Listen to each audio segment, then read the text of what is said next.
Welkom iedereen. We beginnen over 1 minuut. Fijn dat jullie er alvast zijn. Welcome to everybody. We'll start this webinar shortly.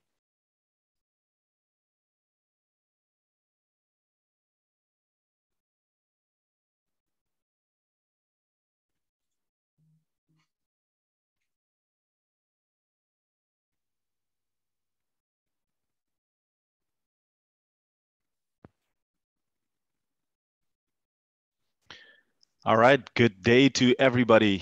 Welcome to this webinar. I'm glad to have you.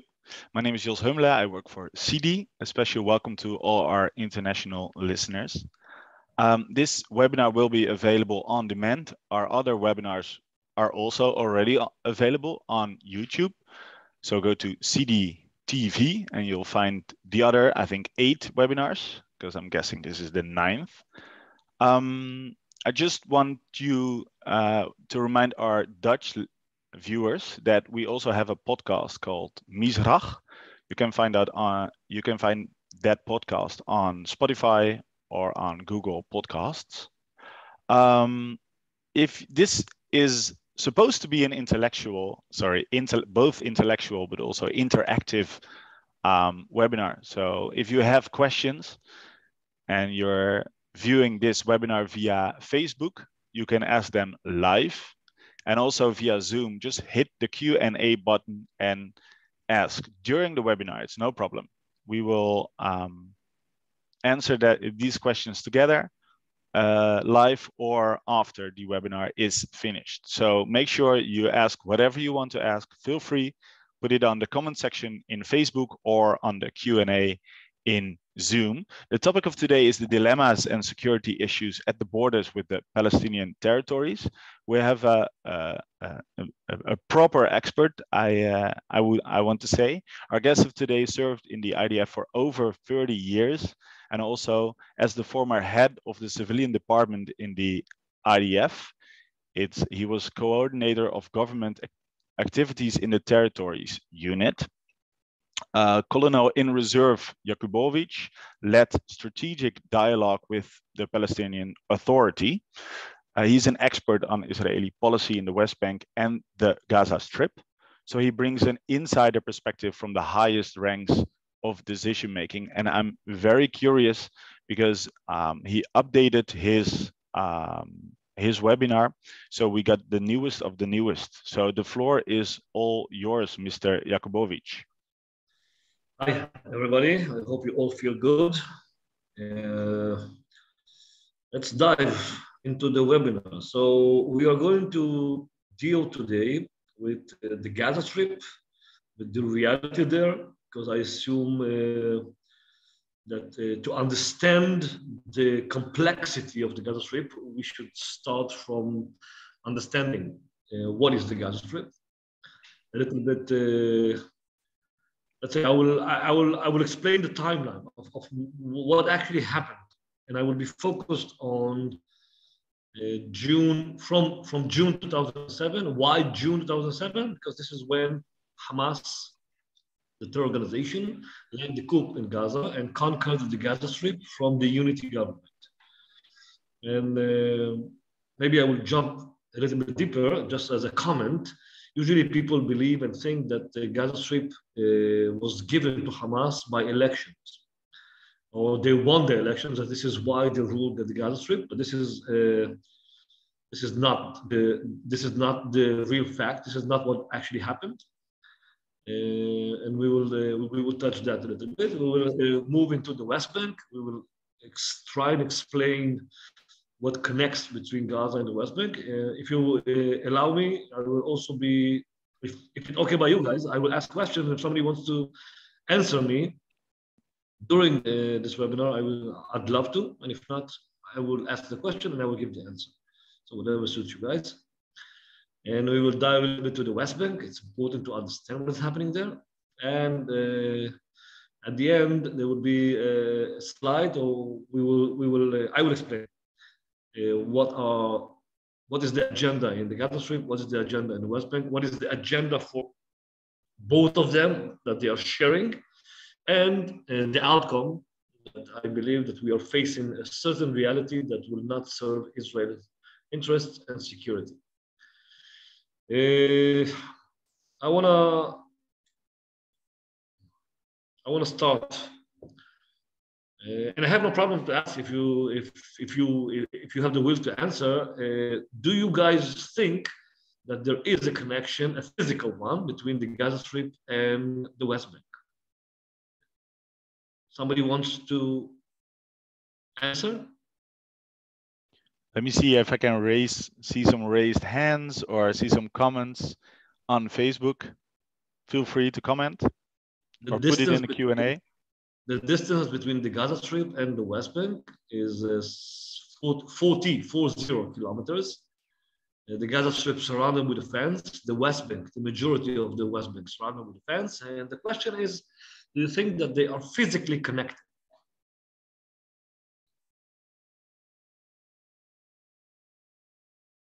Nobody. Okay, it's morning. I understand it. So the answer is yes. This is a basic knowledge that whoever deals with Israel and the Palestinians should know that. And it doesn't matter if he supports Israel, if he supports the struggle, the Palestinians, the refugees, whatever. Israel supplies electricity to the Gaza Strip. Israel also supplies electricity to the West Bank. This is the same grid. This is the same power plants from Israel that do that.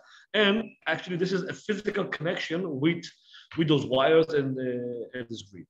Israel supplies water to the Gaza Strip. Israel also supplies water to the West Bank. I will talk about numbers. It's important to know that, but this is the same network, same pipes that supply water to the two different geographical areas.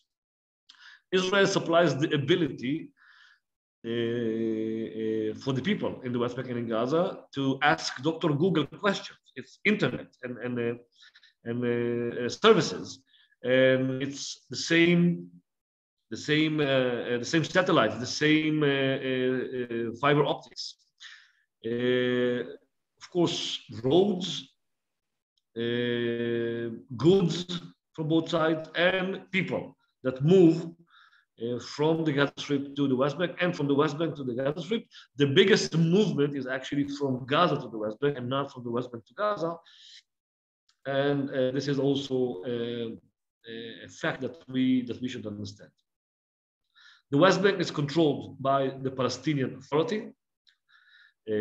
On the ground, it means boots on the ground. The government, the president, the prime minister, it's in the West Bank. The Gaza Strip, this is a reality that on the ground with the boots, the ones who control.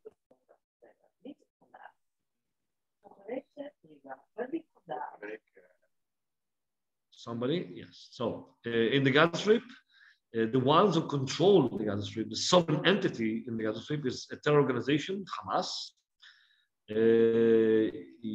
They would not declare or say or officially that they have government and an army as a separated state, and they would say they are part of the PA in a way. So, but Hamas is the sovereign entity. They manage the Gaza Strip, they control the Gaza Strip, they supply the services, they collect the taxes. They should deliver the money that they collect in taxes to the PA treasury in Ramallah, but of course they don't do that. And there are some PA officials in Gaza accepted by Hamas and by the Israelis, because this is how you talk to the other side. There will be no PA officials that are part of Fatah. We would not be able, as Israel, to provide services to the Gaza Strip and to the people there. I want to build this timeline, and I don't know what is the knowledge of the people who participate in this webinar. So I will go. I will just go a little bit back. Israel and the Palestinians implemented Oslo, the first stage, Gaza and Jericho first. It was in '94. And then 96, we implemented the second step of Oslo. And this is how the Westbank was created with the new map. I will explain about areas A, B, C, and D. Oslo was supposed to last 5 years. During those 5 years, Israel and the Palestinians were supposed to negotiate and to reach, after 5 years, to the permanent agreement, okay, to the end, to the solution. And the solution was supposed to be a two-state solution. That was the thing, that was the understanding. And this is actually Oslo. Instead of a permanent agreement, in September 2000, what happened is actually the second Intifada started. When the same Palestinians who we negotiated and we discussed and we coordinated with them, and we had, for me at the field level, for example, we had coffee and we ate together and we implemented the tools together and security and arrest of Hamas officials and terrorists and whatever. It was like working together side by side for the same purpose. The same ones are the ones who opened fire on us and killed friends of mine, soldiers of mine. I lost in Erez 2 soldiers, unfortunately, that a woman that was sent by her husband to suicide because he suspected that she is cheating him. And the only way to clean the name of the family was to become a shaheed. And she entered to a certain place that I sent my soldiers to provide services to Palestinians, and she pushed the button, a big boom, and 2 minutes after that, I had to collect them in pieces. And this is only one example from more than 1,000 Israelis that were killed during the second Intifada. And of course, many, many were killed in Gaza and in the West Bank. So, and they also lost friends and family, and there's a lot of blood on both sides, unfortunately. And it always makes me sad, but this is something that will remain in our collective memory as State of Israel, that we already did once something that we will do maybe again, but not the same way. It will be something probably different. Okay. So question, maybe a little bit of a personal question, but you said it makes you sad. It could make you angry as well. How in this circumstances, how do you make sure that you still keep on talking with the other side, although terrorist actions can happen and will happen? You know what? I will jump to the end of this webinar that I assume that's something like somebody will ask me such a question, and my answer would be like, I'm a retired colonel from the IDF. I'm in pension, enjoying life, but I'm also I have my own business. I'm a consultant, and actually my office is in Ramallah. I'm selling as a consultant cement to the biggest cement company in Israel. Last year, I sold 1.1 million tons to my clients in the West Bank and in Gaza. And I understand one thing. We are here to stay. They are here to stay.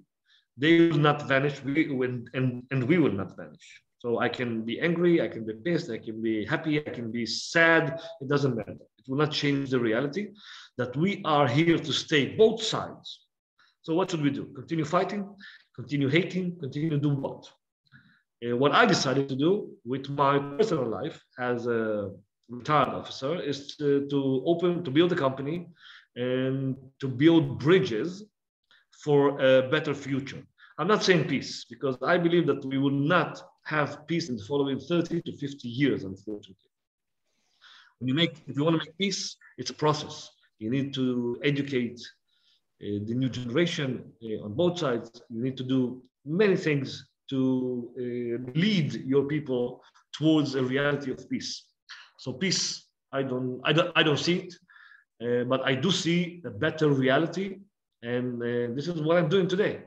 I'm a consultant, and I have through three things that I do in my business.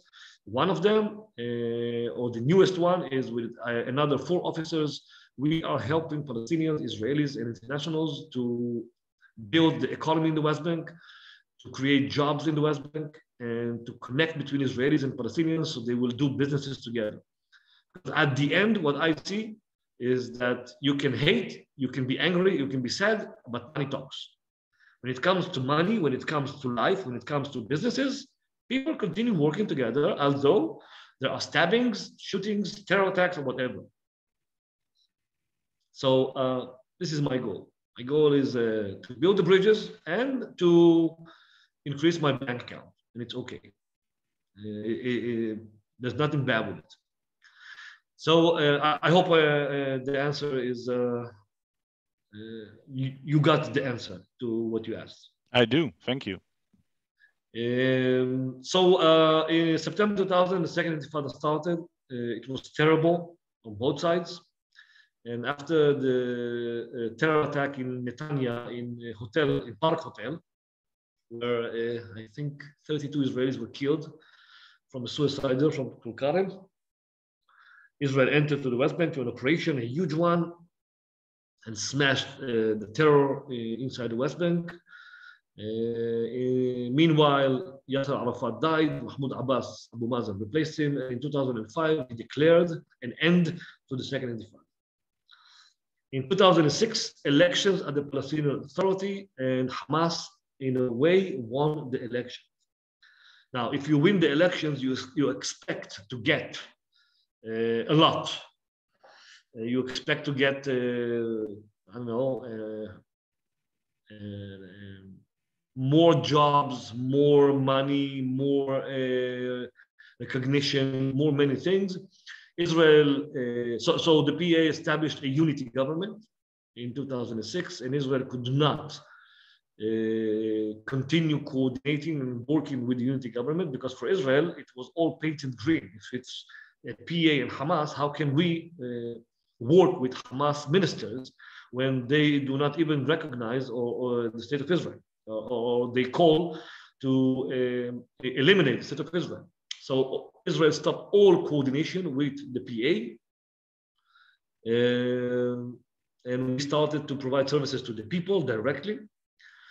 And in June 2007, Hamas, very disappointed from what Mahmoud Abbas actually gave them, decided to lead a coup in Gaza, and they did it, and they did it in an impressive way. I think that in 72 hours, they conquered the Gaza Strip.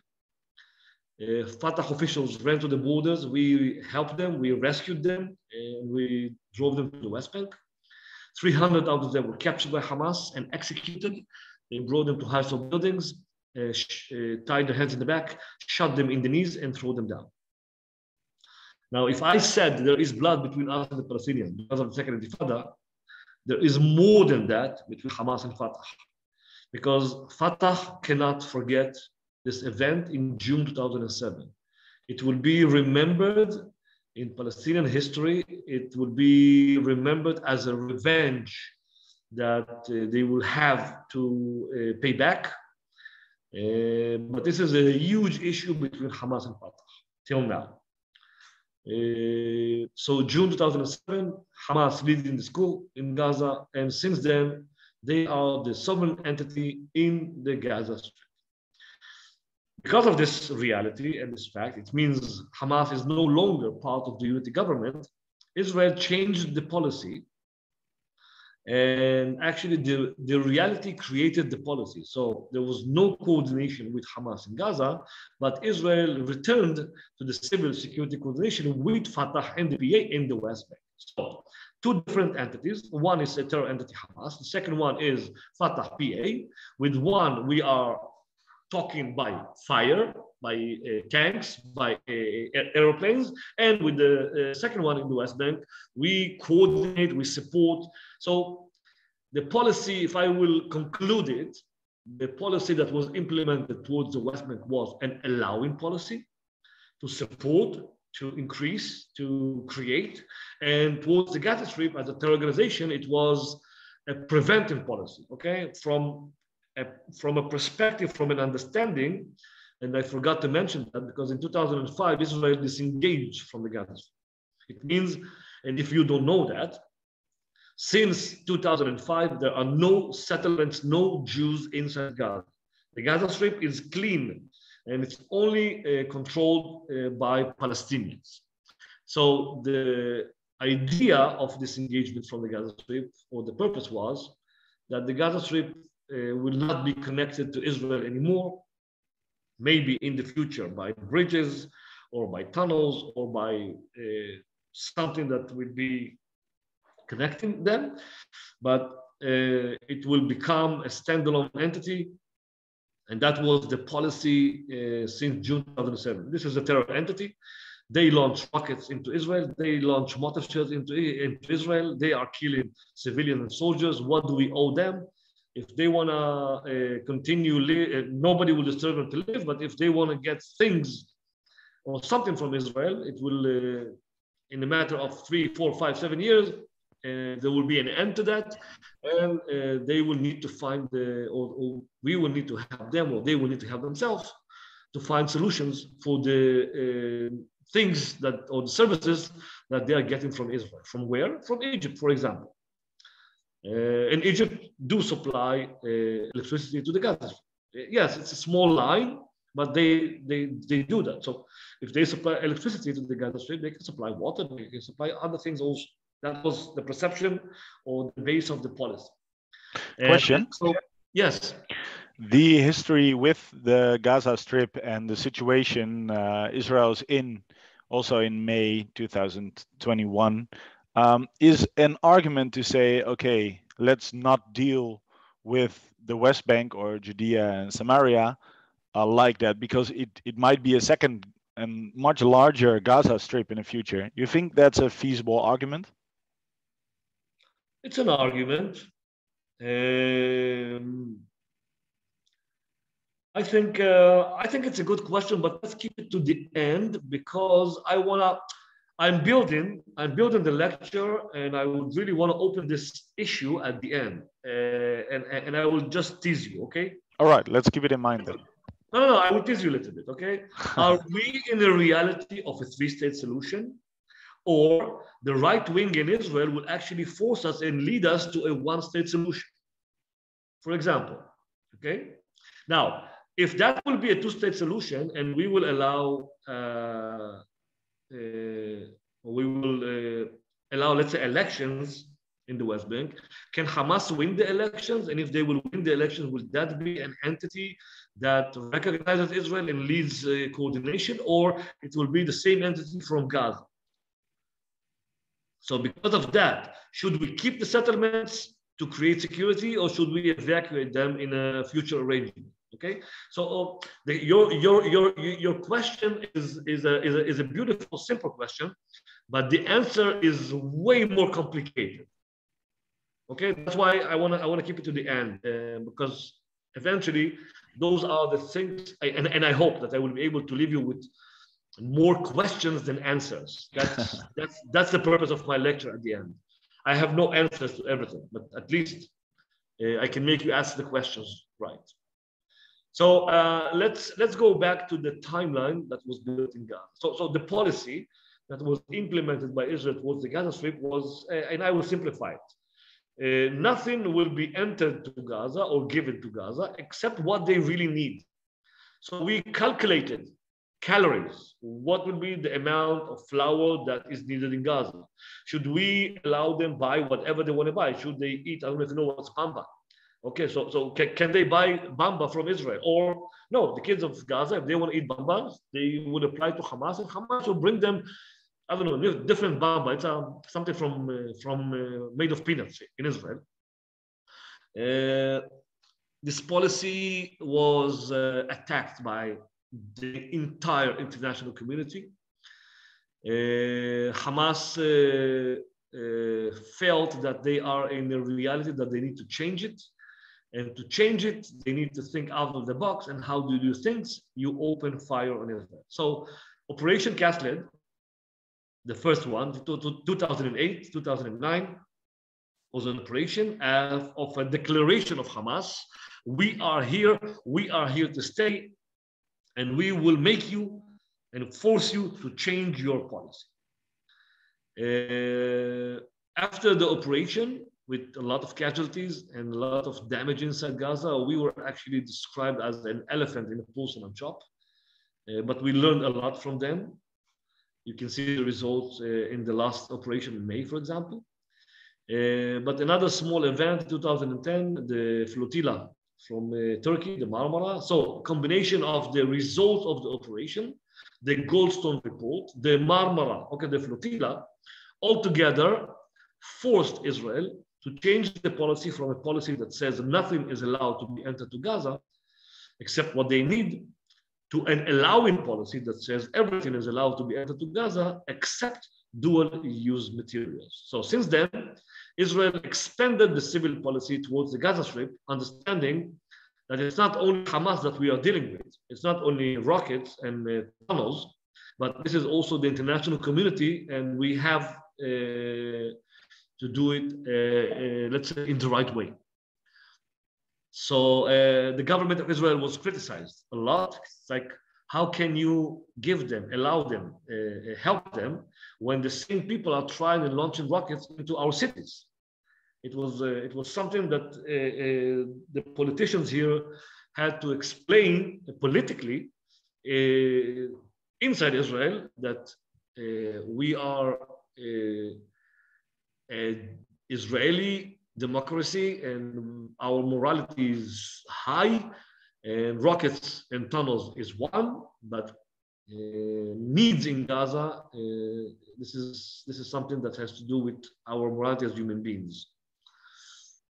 In 2012, Israel, with excellent intelligence, had an opportunity to eliminate, to kill, or I will use Palestinian dark humor. Israel decided to send one-way ticket to Allah, to Hamad Jabri, Hamas chief of staff, with a lot of blood on his hand.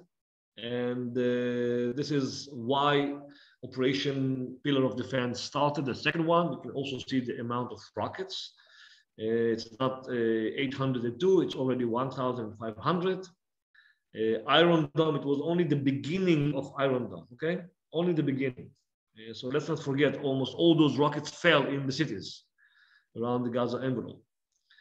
It took something like 2 weeks. Israel was about to enter again to the Gaza Strip with a few divisions, and we got a phone call and somebody stopped us. And surprise, surprise, the ones who stopped us were actually the Muslim Brotherhood from Egypt, Morsi. After Tahrir Square and after they won the elections, it was very, very weird that the Muslim Brotherhood are asking us to fly to Egypt and to start talking, or to become that they made themselves as mediators. Because Muslim Brotherhood and Hamas is something, it's the same thing. And Hamas, since the Muslim Brotherhood were elected in Egypt, they felt they are backed with their big mama behind them, Egypt. And Just to explain you what is the meaning of backing them, Morsi, when he was elected, he said a simple thing. I will implement international law, and there is an agreement that was made in the disengagement in 2005, and the border of the Gaza Strip here is between the Gaza Strip and Egypt. No Israelis here, and there's a crossing here, and the crossing should be operated only if the inspectors from the UN will be there. And of course, they were not there. So they opened the crossing only for humanitarian access and movement, but not for goods. And Morsi said, I will respect international law, but what can I do?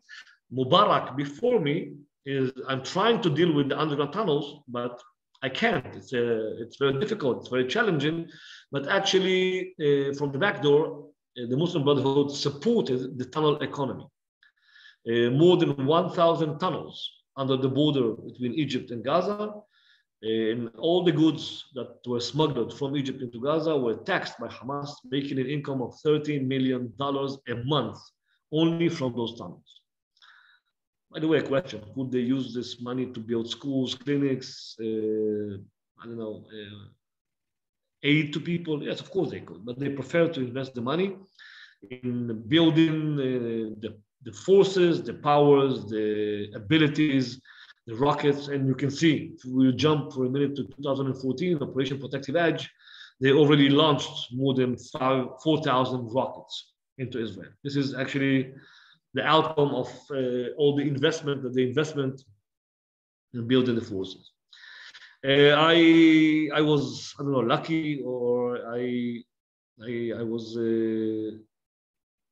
how to say it, I was lucky to fly to Egypt and to lead one of the 5 negotiation teams in Egypt, talking to the other side, not directly, through the Egyptians. And we reached to understandings, and we avoided from entering to the Gaza Strip after Pillar of Defense. In June 2013, by the way, everything here happens in June. I don't know why. We like June, we love June, but June is an excellent month. All the coups, all the wars, everything happens in June. But also in June, some changes happened, and Assisi won the elections, their way of doing elections. I'm not judging, I'm just saying. And he removed Sisi. Assisi removed Morsi, and Morsi found himself in prison. Then he, after a few years, he died in prison. But Assisi, leading Egypt, changed the policy towards the Gaza Strip. For him, Hamas were the enemies, the Muslim Brotherhood were the enemies. And if that's so, no more connection between Egypt and Gaza. He closed the tunnels, he flooded the tunnels. And actually what he did, by doing that, he stopped the flow of cash into Gaza. Now, I wanna clarify that. When I say stop the flow of cash, we need to understand it. When Hamas led the coup in Gaza, Hamas also started to rule Gaza. So they fired PA officials that were appointed by Mahmoud Abbas as the president of the Palestinian Authority. And they appointed new officials, 28,000 officials, if I'm not wrong. Now you need to pay salaries to those new officials, and Mahmoud Abbas refused to pay them salaries. So they had to tax all the goods from Egypt, making $30 million as an income by those taxes. And this is how they can pay the salaries to the officials that they appointed, that Mahmoud Abbas refuses to recognize them as PA officials. I mean teachers, doctors, ministries, offices, and whatever. All that is needed to rule Gaza.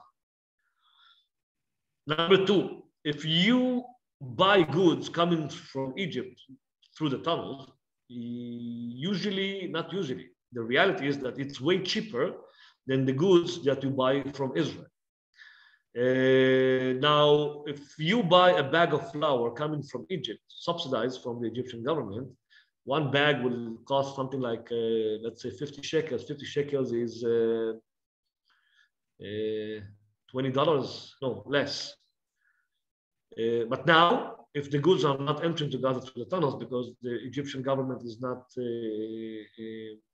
allowing that, you need to buy the same bag of flour, but this time from Israel, but it will not cost you 50 shekels, it will cost you 150 shekels, okay? It's almost 50 to $60. So no money, no salaries, all the goods are more expensive, a water crisis, an energy crisis, a sewage crisis, anger towards Hamas because of this poor reality. Nobody can enter to Israel except humanitarian cases. Nobody will enter to Egypt because the Sisi will not allow them, so no access and movement. Hamas felt that the Gaza Strip is boiling underneath their legs, and they needed to do something. And to do something is you channel the anger of the people towards your enemy. This is why Hamas are a brilliant organization, and this is the main reasons to Operation Protective Edge in 2014. Usually, people believe, people say that the operation is because of this fact, or because of the kidnap and murder of 3 teenagers in the Westbank. And I know that. The 3 teenagers is only the last small, it was terrible, okay? But professionally, it was the last small, tiny issue that actually burned it. But the reality was, or the thing is, the reality in Gaza. Now, this operation was totally different operation. It's the longest operation that we faced as Israel, the state of Israel. And Hamas, it took us few weeks or more than 2 weeks to convince us, I say it's my commander, our unit, me and my colleagues, and we had dozens of meetings to convince Israelis that Hamas do believe that they won this operation. They are convinced they won, and this is a fact. And this is what they feel. This is what the people feel. This is what they see. So it doesn't matter if we killed 2,100 people and we injured 12,000, and the damage is incredible, and they lost a lot, and they lost a lot of money. It doesn't matter. Okay, Hamas are building a narrative, and the outcome of this operation is that they won. I will explain that a little bit later. And since then, we also flew to negotiate. My commander, Major General Poli, flew to Egypt. I flew to New York with the UN, and we built a mechanism of inspection for the process of reconstruction of the Gaza Strip. So we built a mechanism. I flew to Canada to convince the government of Canada to donate money, so the inspectors of the UN will be able to stay in Gaza and to inspect and to make sure that all the materials that will be entering to Gaza will be used to reconstruct the houses and the damages, and not to build tunnels. Success, failure, this is a totally different question. I believe it was a success because in a way we succeeded to control inside Gaza under a terror organization, a mechanism that actually worked, and it proved itself that it can be done. It opened a window, and I'm just opening a topic here. I'm not sure we have time to deal with that, but it means there is somebody on the other side that we can talk to. A question, by the way, and I told you I'm going to leave you with questions. So a question to you guys, and think about it. Is it the time to start talking to Hamas? Is it the time? Anyway, the same thing happened at the 70s. Fatah used to be what Hamas is today, a terror organization. And then we implemented Oslo with who? With the same Fatah, with the same terrorists that killed Israelis. So Israelis. So is it the time to do the same process with Hamas? I don't know. It's a question. Are they better than the PA, than Fatah? Are they stronger? Maybe yes and no. But it's difficult questions. with many, let's say, Israelis with, I'm talking about leadership, okay, with many opinions. Some of them say yes, some of them say no, some of them say it's too early, but we will have to wait and see that. Last May, Operation Guardian of the Walls, another session of more than 4,000 rockets. That was one of Hamas's biggest victories. So if we look back, Hamas led a policy, built a narrative, and maybe we need to think about it, of if you want to get something from the other side, it means us, Israel, you need to use power. So the only way that they understand is rockets. So if that's the policy and you want to change it, launch rockets, and after that, the policy will be changed. After each one of those operations, Israel changed something for the better towards the Gaza Strip. I don't know, maybe the next operation will be a different one that will bring Hamas the victory of the elimination of Israel and, I don't know, building a Palestinian state only. But it's a narrative. What I'm trying to explain here, that they are building a narrative and they are very successful in doing that. I think that we have a problem as Israel. Some of us, I'm talking about politicians and leadership, is that we think in Western terms. We need to start thinking in Eastern Arab terms to understand. It's like some people tell me, what do you mean they won? How come they won? We smashed them, we killed them, we did that, and we did that, and we had excellent intelligence. Yes, we have. But it's a victory in the eyes of the beholder. So I wrote an article about it. It's on my social media. If you want to read it, it's also on my website. It's there. 2007, in the West Bank, we stopped all coordination. And then after the coup in Gaza, we implemented the policy of renewing the coordination with the PA, and the economy is total different than in Gaza. And the same policy is with us since 2007 until today, 2022, that the reality in the West Bank, the reality of water, economy, movement, access, happiness of people, visions, dreams, opportunities, economy. If you ever come again to Israel, I don't know what will happen with COVID, but if you will have I hope you will come this year and travel in Israel, and if you drive the West Bank, you will see that it's different. Okay, the car, you see people driving Lexus, Porsche. Every second car is a Mercedes. You see the houses, you see the buildings. The Palestinians, something like more than 160 to 70,000 people from the West Bank work in Israel on a daily basis. Only 120 are legal. The rest are illegal. People don't want to work in the West Bank. They run to Israel. There are holes in the security fence. Why? Money. An average salary in Israel for a Palestinian worker is 300 shekels. An average salary for a Palestinian who works in the settlements in the West Bank is 300 shekels. I got a lot of questions on Fatah. You're talking about the economy, but Rishi wants to talk a little bit about the politics. He's saying, I don't understand if Fatah is a terrorist regime or not. Sometimes I hear that they are secular. Other times I hear they are also Islamist terrorists. Can you elaborate on that for a second?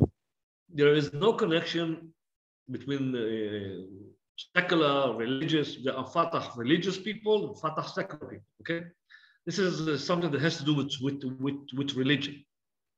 But Fatah as Fatah, the majority of the people who are part of Fatah are people that understand exactly what I told you when I gave you the answer. This is the reality. We are here to stay. They are here to stay. We need to live side by side. And yes, we as Fatah, we want to have our state. We want to reach to a two-state solution. Some of them are radicals. By the way, also in Israel, we also have Likud, Ma'arach, Meretz, and we have also the radicals, the ones that don't see that the Palestinians have the right to exist even. Okay, so it's the same thing with Fatah. But Hamas, there are two types of Hamas: terrorists and the political level of Hamas. That the majority of them are also detected with terror. Because whoever is Hamas, it means he supports the terror perspective, policy, not policy, the terror narrative. That the only way to end this conflict between us and the Israelis or the Jews is by eliminating them. So Fatah is not a terror regime. But in the West Bank, yes, there are terror groups, the radicals. So almost on a daily basis, there is a terror attack in the West Bank and in Jerusalem and in Beersheba, like yesterday. It was a Bedouin, a Jew, not a Jew, an Arab-Israeli Bedouin from Khura that stabbed and killed brutally 4 people in Israel. But he's Muslim, he's religious, and he supports ISIS. Okay, I believe that also in the Netherlands you have, or Holland, it depends how you look at it, you have people who support ISIS. I'm not saying it's good, okay? I'm just saying there are people. Okay, any other questions before we continue to economy? I have to unmute myself first. I'm not sure if you understand the question fully, but let me just throw it at you. Okay. Would a new state solution be more hopeful since a two-state solution failed? A new state solution is an expanding Gaza into northern Sinai to create a neo-Palestine Arab state where they have the sea. You asked me about Fatah, not about a new state solution.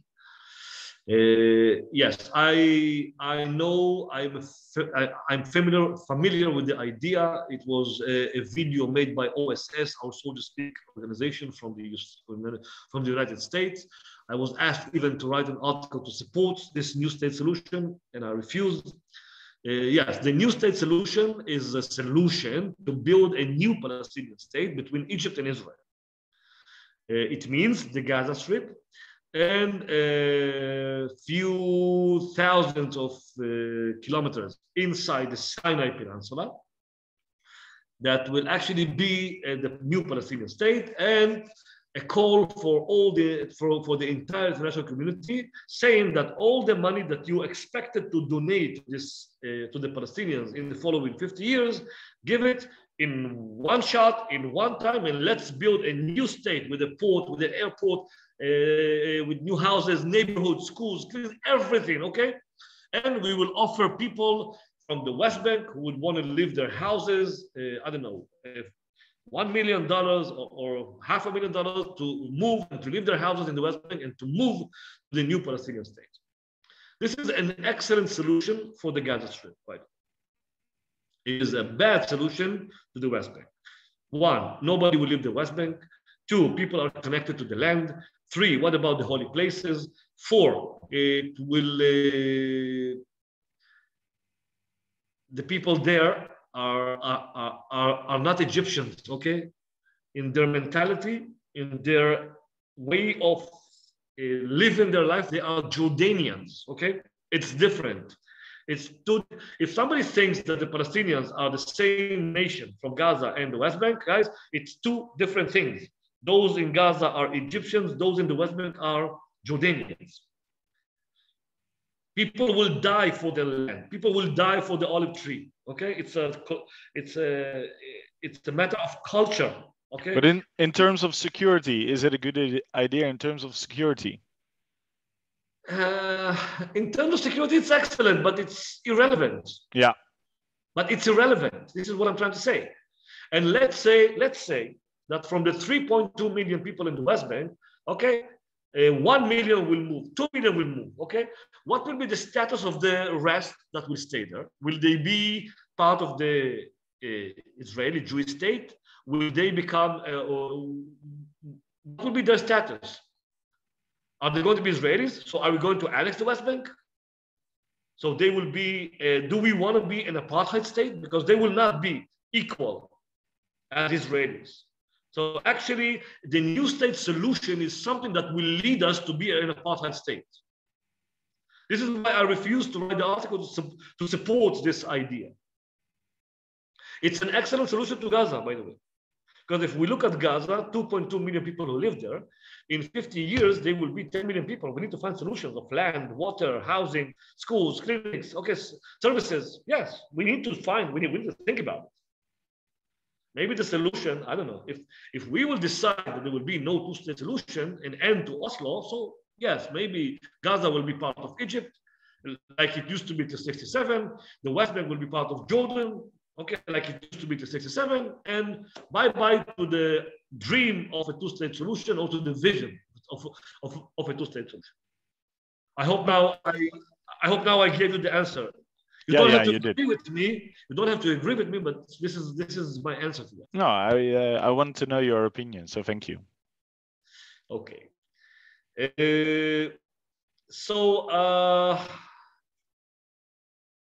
we stopped at 2022. So the reality today in the West Bank is different, and many jobs in Israel, huge money, big money. I'm talking about 6 billion shekels entering into the Palestinian economy every year, only from workers who work in Israel. Another 1.2 billion shekels from the settlement to people who work there. A salary in the West Bank to an engineer is not more than 150 to 200 shekels a day. It means half of what a worker gets in Israel. A salary in Gaza to a worker, if you have a job, because the unemployment percentage is 62 point something, is 25 shekels. Recently, Israel authorized to almost 10,000 Palestinians from Gaza to work in Israel. So you can understand the change in Gaza. It also creates other problems, because if you work in Israel and you bring a salary, somebody will tax you. It will tax you your government. Which government? Hamas. So actually, in a way, Israel helps Hamas to pour more money to their budget. But it's a dilemma and a challenge. Okay, let's dive. The Gaza Strip. 365 square kilometers. This is the Gaza Strip with the natural border, the Mediterranean. Okay, the northern part is 6 kilometers. And from this point in the north, you go down 42 kilometers to the triangle border between Egypt, Gaza Strip, and Israel. There are two crossings. One, Kerem Shalom, a commercial crossing. More than 1,000 trucks a day bring goods from Israel to Gaza, back to back. So if I sell cement, I'm the manager of the Palestinian market at the biggest cement company in Israel, and I sell cement to clients in Gaza and in the West Bank. We move the cement from Ramle using the road in Israel to Kerem Shalom, and here we give it to the other side to our clients in Gaza, back to back. I know that I'm probably be asked, how come you give cement and you sell cement to Gaza when they build tunnels? I know I do it under the mechanism of inspection. If you remember, I mentioned, and we are trying to use the inspectors there to make sure that the cement will be used for housing and reconstruction and not building tunnels. Although Israel found a solution, I hope it will hold. Israel built, if I would say, the Gaza Strip is surrounded with a fence, with detectors and technology. And recently, something like a year ago, Israel completed to build the obstacle underground wall between 30 to 40 meters down underground, 1 meter wide, with tons of technology inside. Of course, we sold them the cement, as you can understand, as the cement company. And I hope that this is a solution to attack tunnels. There are two types of tunnels.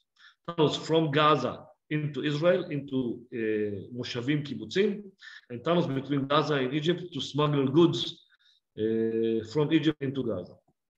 In the north, we have a pedestrian crossing. It's called Erez. Today, something like 10,000 people use it on a daily basis, entering to Israel to work. entry to Israel to get medical treatment.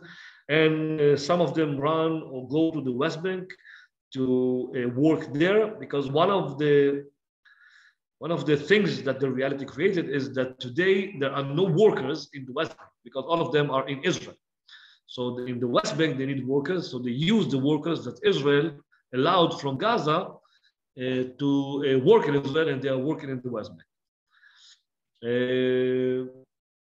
Israel supplies 48% of the electricity into Gaza.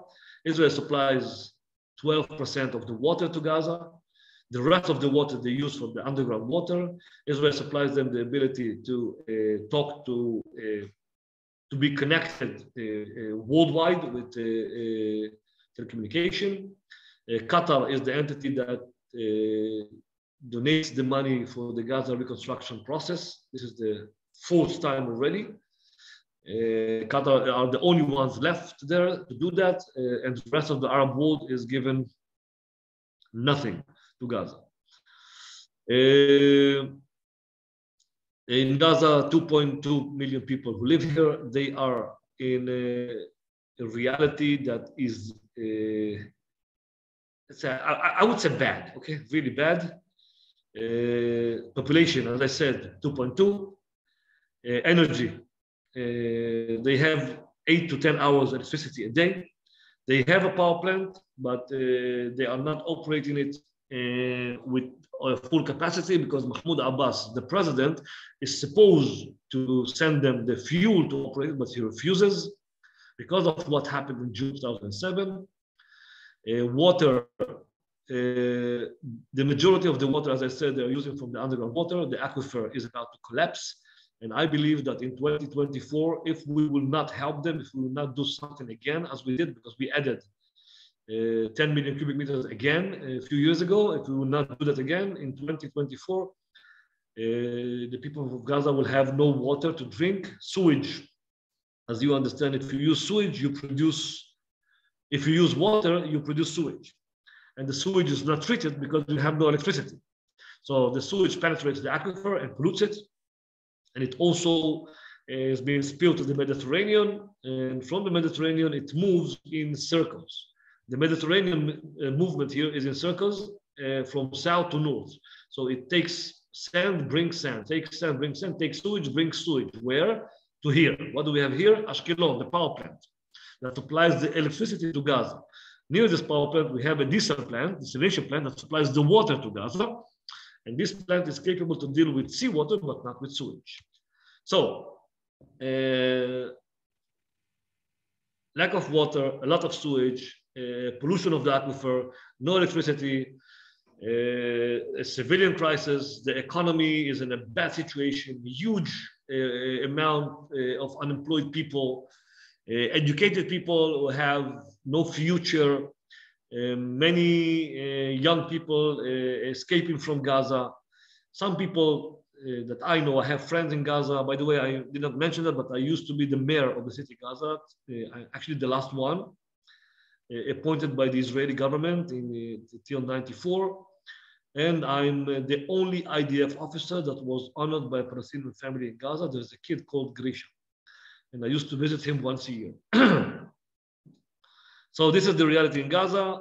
Those are the services that we are supplying. The communication, water, crossings. We are trying to monitor to create a new industrial zones, so will be more jobs, energy solutions that we are trying to help them, but it's not our responsibility. And this is something that I want to clarify. Whose responsibility is that to solve the problems of Gaza? Israel, Hamas, or the PA? And we will deal with this question at the end. This is a slide that shows the crisis, the aquifer, the pollution, and that I believe it was supposed to happen in 2020. We added more water and it delayed the crisis. And I believe that if nothing would be done, it would be in 2024, 2025. Let's see.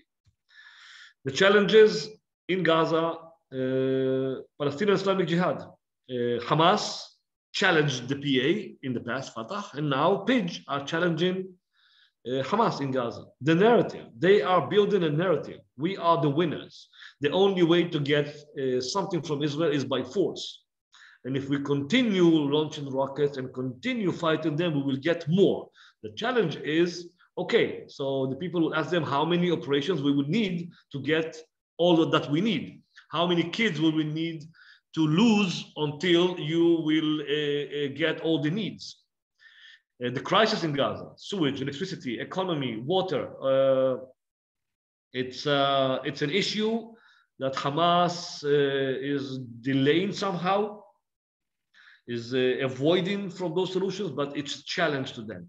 Rehabilitation of Gaza is also a huge challenge because Egypt promised that they will do that, but now the war between Russia and Ukraine will also create a huge delay on the rehabilitation of Gaza, and people watch that. People inside Gaza watch Hamas and say, come on, guys, you entered to another round of escalation, another war and another war. We want to see results. We want to see houses. We want to have a place to live at.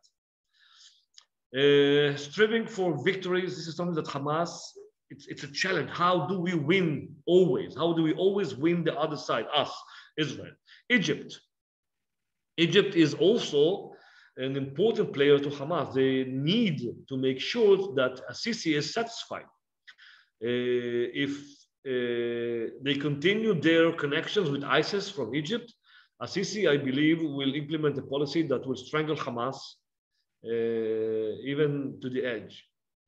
And the elections. This weekend, there are elections at the municipalities in the Westbank, and it is a part of the vision of Hamas to lead the Palestinian state in the future or entity, and they need to see what will be the results of the weekend elections in the West Bank. Judea and Samaria, I will conclude it into one slide. From June 2007, July, Israel implements a policy in the West Bank that is still relevant, still works, until it will not work. Israel, the IDF, the Secret Service, the police, everybody have an agenda to create quality of life in the West Bank for all communities. So when it comes to access and movement, there are no checkpoints in the West Bank except two normally open. I'm there. I have an office in Ramallah. I have 2 Palestinian teams with 2 Palestinian cars, and I'm driving in the West Bank 3 times a week at least, from Jenin to Hebron with a Palestinian plate. And believe me, nobody ever stopped me at the last 4 years. Nobody. Because I'm considered as a Palestinian with a Palestinian car. Quick question, Mr. Yakubovich. Yes. Yakubovich, I mean. Is it true that the less access and movement, the less economy, the less infrastructure, the less, no, maybe not, but all those things, the more security you have? Is that the dilemma of security in the West Bank?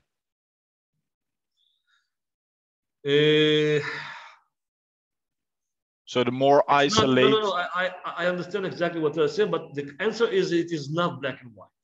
Okay. It's not an absolute yes or an absolute white, an absolute no.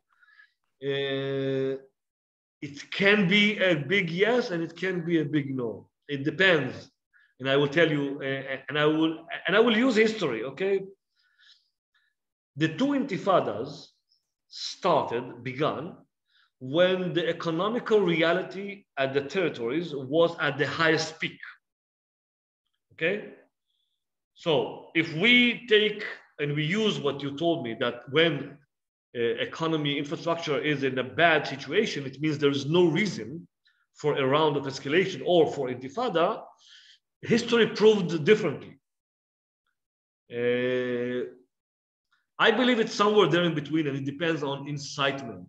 Yes, economy, infrastructure, access and movement, quality of life, education, yes, they create stability. Yes, they create quality of life, and people would love and to live in such an environment. But then you have the radicals, then you have religion, then you have incitement. But then you also have, I don't know if that's the right definition, nationality. It means, okay, I feel good.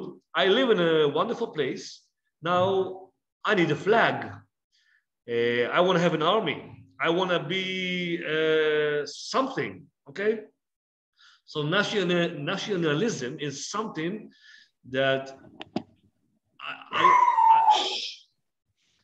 never, yeah, she's helping me. Nationalism is something that, 1 minute, guys. Oh, we're talking about security, so it's great. Yes, 1 minute. I want to make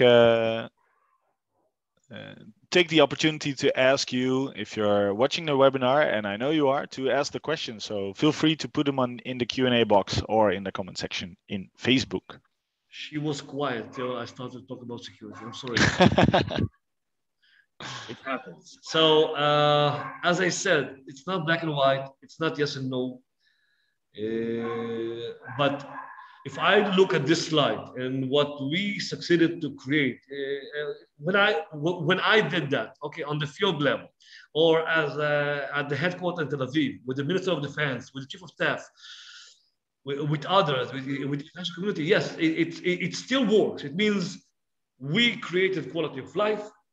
We also worked to create and to build security. You cannot do it alone. So if somebody thinks that the only ones who created security in the West Bank is Israel, this is a wrong fact. Okay, we are doing it together with the Palestinian Authority. They are doing a good job. Sometimes better, sometimes, let's say I would do it better sometimes, but there is a full security coordination between Israel and the Palestinian Authority on a daily basis, every hour, with things and issues that I would prefer not to describe, okay? Or I can't, unfortunately. I think that you can understand. Now, if you take it as security and quality of life with access, movement, economy, infrastructure, and civil coordination with money, you create stability. So if we create a stable environment that benefits all residents of the area, actually you create an opportunity or a door or a window of opportunity to the international community, to the Palestinians, to the Israelis, to the political levels, to the policymakers to do something. And if I will criticize my government, I think that this is one of our problems, that we actually close, we are always trying to close this opportunity and this window of opportunity for the last years. I think that only recently in Israel, there is an understanding that it's about time that we do something. Otherwise, it will explode in our faces. And I will explain that in another 2 slides. So I described the reality in the West Bank. If you will ever come to Israel again, and you will want to travel in Ramallah, Nablus, Kalkilia, whatever, I'm doing businesses today with Palestinians. There's a lot of money there. I would not say this is, let's say, Tel Aviv, okay? But in some neighborhoods, in some places, yes.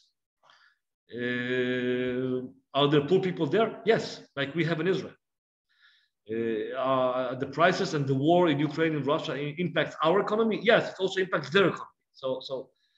But it's way better than in Gaza, and it's way better than in their families that live in Jordan and in Syria and in Egypt. The West Bank, Oslo, created areas A, B, and C. A is the areas under the Palestinian full, as you can see, responsibility, security, law, and civilian authority. Area B, 18.8% of the West Bank. Security is at the hands of Israel. Okay, but when it comes to terror, when it comes to policemen that need to arrest somebody with drugs or with pistols, whatever, the Palestinian Authority will do that. And we will implement the policy of the three monkeys. It means I don't see, I don't hear, I don't talk. It serves my interests, so do the job. And of course, law and order, civilian authority is at the hands of the PA. Area C, usually people are convinced. Area C is the biggest percentage, by the way, 63% of the West Bank. I want to clarify one fact. 60% of Area C is private Palestinian land. So when people say, let's annex Area C, there is an understanding in Israel that we will annex Palestinian private land. It means if you annex Area C, you also annex the people who live in Area C and have the property in Area C. I'm not going to open it, if you don't mind, to discussion, to annex or not to annex, because this is a totally different lecture. But this is some of the facts that people need to understand, or difficulties, or conflicts, or catches when it comes to annex or not to annex. There are more than 200,000 people who live in Area C, in villages, and they have schools there, and clinics, and roads, and electricity, and water. And I want to clarify that the responsibility to provide those services to those people is the PA's responsibility, not Israel. So the Palestinians who live in Area C pay taxes not to the government of Israel. They pay taxes to the Palestinian Authority. Okay? All the personal authorities were given to the PA in Area C. So Area C is not 100% under Israel's responsibility or authority or whatever. The day after, this is Mahmoud Abbas. He's 84. He's connected to his chair, as you can see. I love this draw. And he will not, if somebody thinks that if there will be elections and he will lose, that he will leave the chair, forget it, okay? He will not. And he's the president, the elected one, by the way. And he will be elected as long as he lives, but this is a temporary situation because of the fact that he's 84, and eventually he will leave us naturally, or somebody will help him. Now, who is the successor? This is the biggest question. Barghouti, Hassan al-Sheikh, Dakhlan, and what's his name from Hebron? I forgot, okay? Who is the successor? That's one of the biggest questions, one of the biggest chapters of who is the successor. What do Hamas want? The chair. Will it stay in the hands of Fatah? Will it stay in the hands of, will it be given to the hands of Hamas? Who will be the president? Will it be Haniya? Will it be Khalid Mash'al? But if Hamas wants something, this is the vision. This is what they want. Playing the game, building the narrative. The last war, last May 2021, is the war that actually made Hamas victorious as the ones that should get the chair. Who thinks like that? The people. Not the leadership, but the people. If there will be elections tomorrow morning in the West Bank, real elections, Hamas will win the elections. If there will be elections in Gaza, real elections, Hamas and Fatah will not win the elections. Somebody independent, because in Gaza, they hate Hamas and they hate Fatah. Fatah because of corruption and Hamas because of the suffering. In the West Bank, one of the biggest problems of Mahmoud Abbas and Fatah is the corruption. I'm talking about millions on millions on millions of dollars entering to the pockets of the people here and not given to the people. Unfortunately, the day after, for us as Israel and for them as people, looks bad. And I will explain.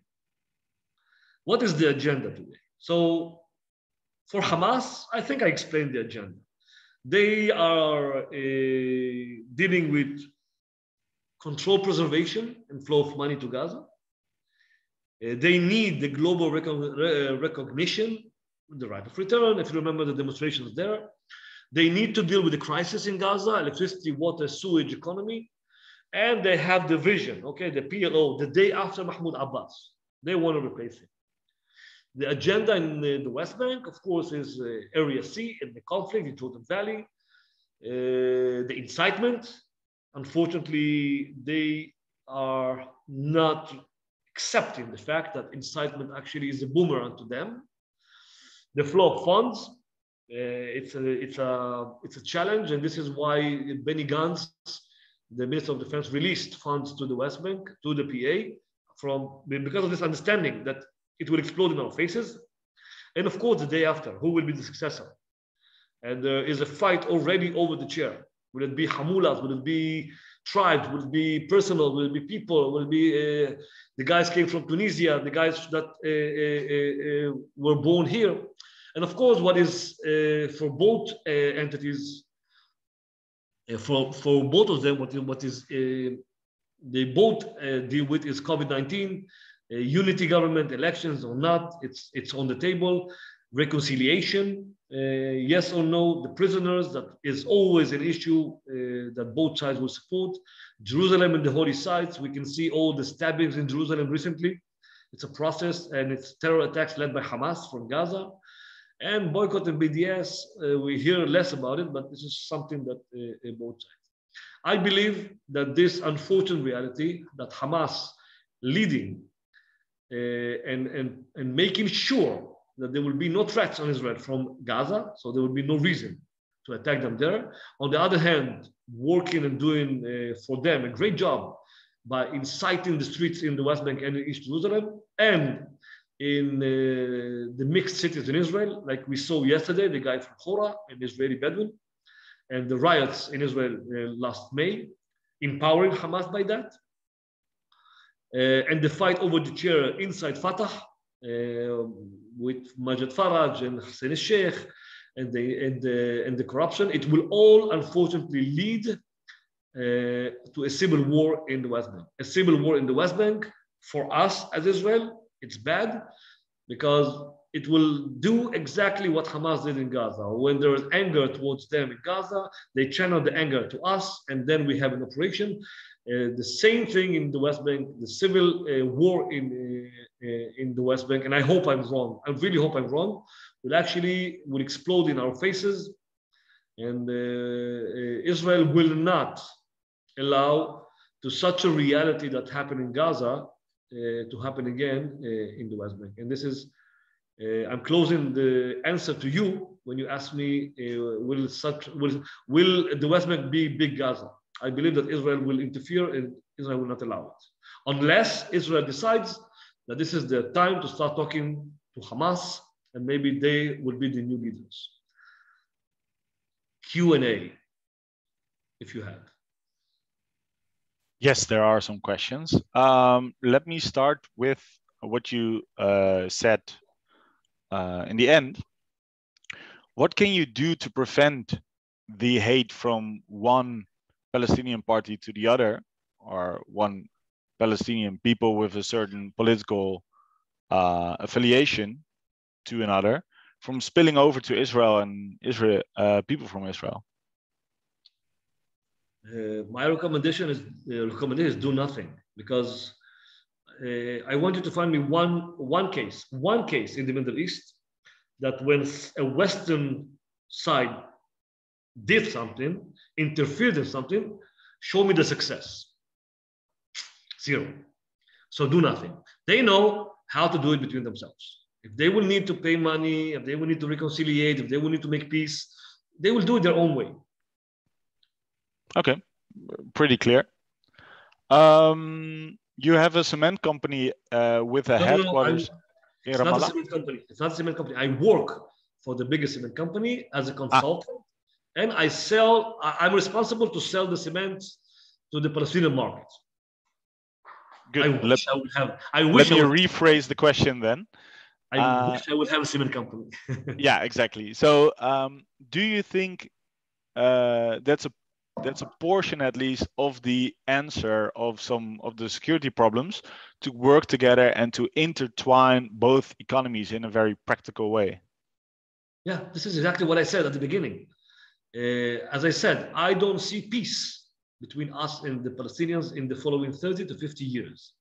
But I do believe that we all need to build bridges for a better future. And the better future is economy, infrastructure.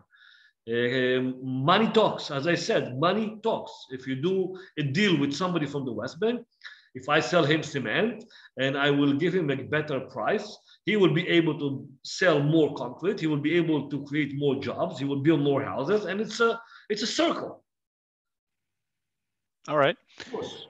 You said that the Operation Protective Edge didn't start only because of the kidnapping and murder of 3 Israeli teenagers. That's correct, right? Yeah. I did understand that correctly. Taking that starting point makes an attractive story, of course. What can Israel or we or whoever do to explain a broader reality? About the operation?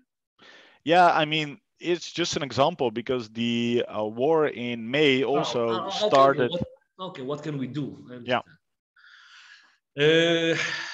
I don't know if we can do something. Maybe I didn't mention that, but in Gaza, we are facing a catch-22. Maybe the solution for Gaza will be to start a dialogue with Hamas.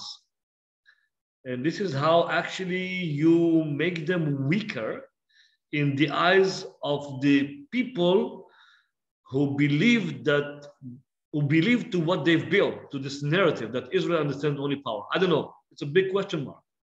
Is it the time to solve all the problems in Gaza? Can we do it? Can we actually, as Israel, help them in Gaza, to Hamas, to the people, okay?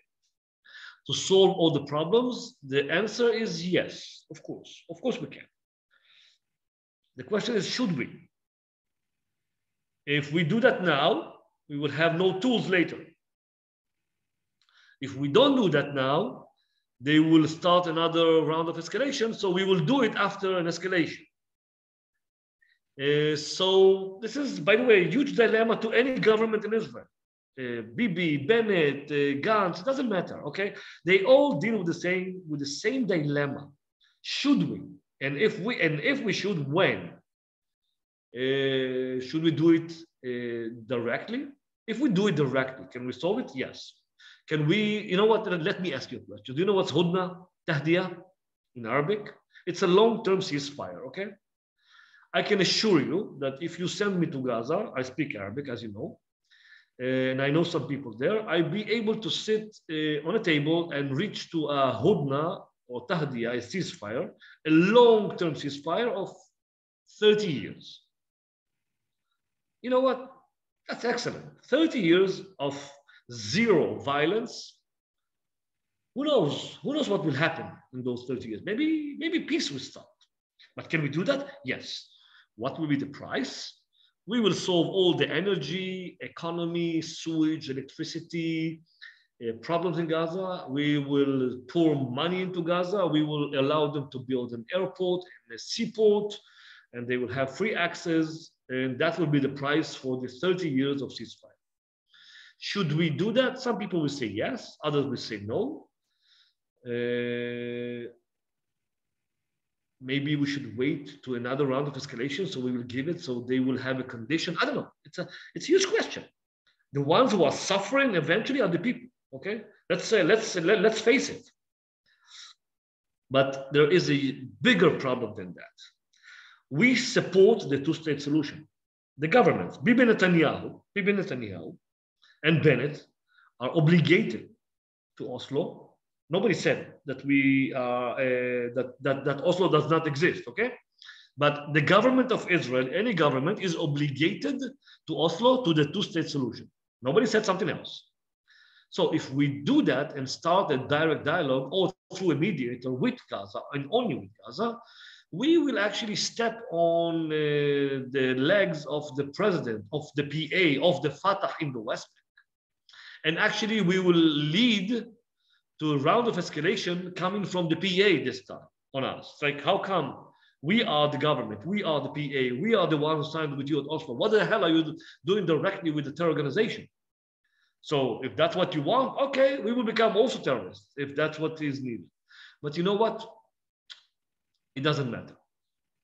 It really doesn't matter. The problem is, and it stays the problem, and they have to solve it and not us, is that since June 2007, we are facing a reality of a three-state solution. Because actually, what do we want as the state of Israel? We want one small paper, okay, it's called in Yiddish, a small chattel, that says one sentence, an end to the conflict. An end to the conflict with who? With Hamas, with Fatah, with who?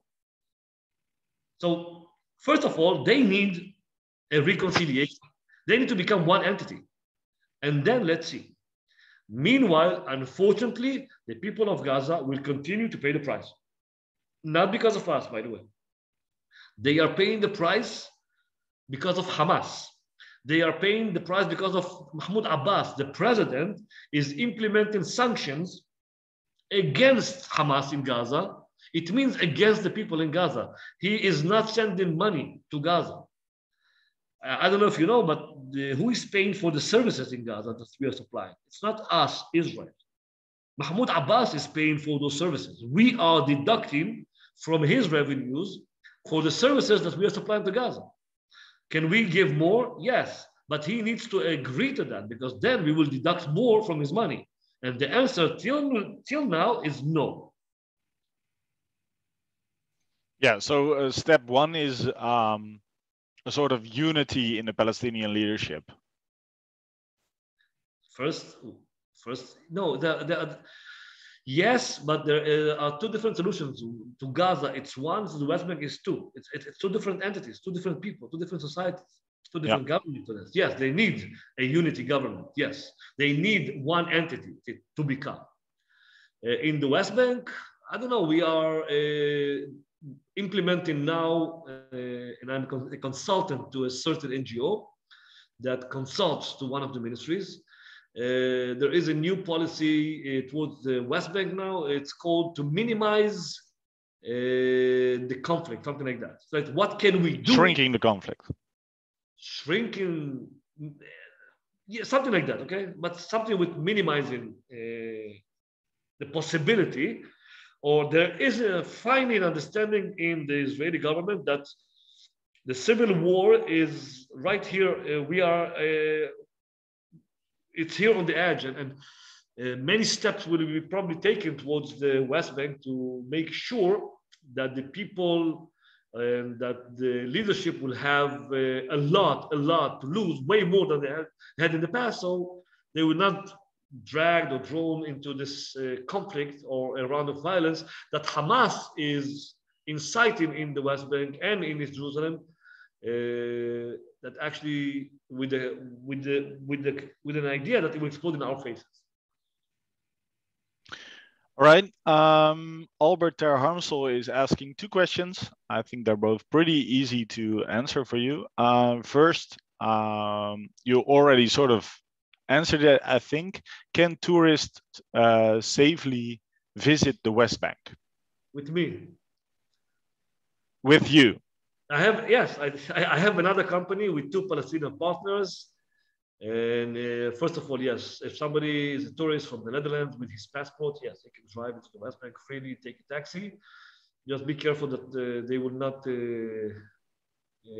do you say it, sting you, okay? So you need to control exactly how much is euro, how much is the shekel. And, no, but it's everywhere. I know it's everywhere. If you go abroad. And the second question, don't use your credit cards in the West Bank. Don't use that as tourists, okay? Only cash. Only cash. How's your personal safety in the West Bank? I have two teams. I'm working with one of them. My colleague is a Christian guy. Abu George. And he's also my guardian. The second one is Mu'taz. He's Muslim, but he's secular. And the third one is a driver. And I'm changing cars. I'm changing clothes. I'm changing other issues. And I'm trying to look somebody else every day. And to, yes, but this is the job. I enjoy from it. I love it. I happen to know new people every day, new businesses. I look at it differently. This is something that I'm lucky to get. It's like I saw them, okay, the Palestinians, from a perspective of being a soldier, an officer, being a conqueror, look at it from an IDF jeep or a tank. And now I have the opportunity and I look at it differently. I'm looking at myself, okay, at my colleagues from the Palestinian jeep. How do we look? And it gives me a perspective, a different perspective to recommend my colleagues today from the IDF how to implement, how to do their mission and their job better. And that they do not always listen to me, unfortunately, but and unfortunately, I would have to say it, we look bad sometimes. Yeah, look bad or do bad, or both. Both. This is a huge question, but maybe you can answer it shortly or somehow in one sentence to give this person a lot of more questions as you intend. It's an anonymous question. Can you elaborate more on the role of Iran supporting Hamas to make life for Israel as difficult as possible? And I think this person is referring to the rockets as well. Well, first of all, the problem from Gaza is not the military abilities of Hamas, okay? I think we can deal with them. The problem is what will happen if we will deal with them and we will eliminate the enemies. As I mentioned, the problem is what will happen with Gaza? What will be the future? What will be the solutions? You know, some people tell me, you are the strongest military in the IDF, in the Middle East. Why don't you enter and just eliminate them? Can we do that? Yes, of course. And then what? And then what? Page, I don't want to be the mayor of Gaza again. No way, enough. I did it once. It will cost a lot of money to Israel to conquer Gaza. Nobody wants it. Hamas are making, Hamas have one of the best strategic departments I ever met. I have to flatter my enemies, okay? They tried to kill me a few times, but they are doing an excellent, brilliant job. I have to flatter them. Gaza is quiet. If you will come to Israel, we will visit the border like we did every year. You can see Hamas, we can wave them hi, they see me and they say, oh, here's Grisha, crazy guy again with another group. It's all quiet there. But they are so smart to challenge us in the Westbank. Incitement, riots, this demonstrations sometimes, terror attacks. And they're always saying it's not us. From Gaza, the headquarters, we respect the understandings that we reached with Egypt and with you, and no rockets, no terror, no nothing from Gaza. So you have no reason to attack us or to do something against us. They incite, they do it in East Jerusalem, they do it in the mixed cities, as I said, and every event, every terror event, every success, okay, it's a success by the people, okay, by the Palestinian street, it's a success of Hamas. It's like they say to us and they say to the PA, it's like, guys, look at them in a terrible situation in Gaza and continue winning the strongest military in the Middle East. That's being victorious, okay? Who we are, Hamas, tiny, small organization, and we succeeded to stand against for. We succeeded to challenge them for. They cannot eliminate us for the following, 12, 20 years. It's small victories, but again, it's a victory in the eyes of the beholder. What we see as a victory is maybe, or we see a lose, for them it's a victory. Yeah, it's all about perspective, and thanks for giving that insider perspective, both from the IDF side as well as from the entrepreneurial side of things. Thank you, Grisha Yakubovich. And if you want to read his articles, just Google him and you'll find his articles on social media. And I think it was the New York Times, wasn't it? I think one of them, yes. Yeah. I published, I think, last year, this year, I think three or something like that. Yeah. And Not thank that. you also for watching and your questions. My main takeaway is that the security is very complex. And I think we have deepened that a little bit. And if you ended up with more questions, that was exactly the goal. Next week, we have our last webinar. It's on normalization and peace. And I'm pretty sure we'll dig into the Abraham Accords and what the future will bring. Until then, my tip would be to listen to Mizrach, a Dutch podcast. And we also have activities. So go to cd.nl/agenda and we'll stay in touch. See you next week. Bye-bye. Bye-bye.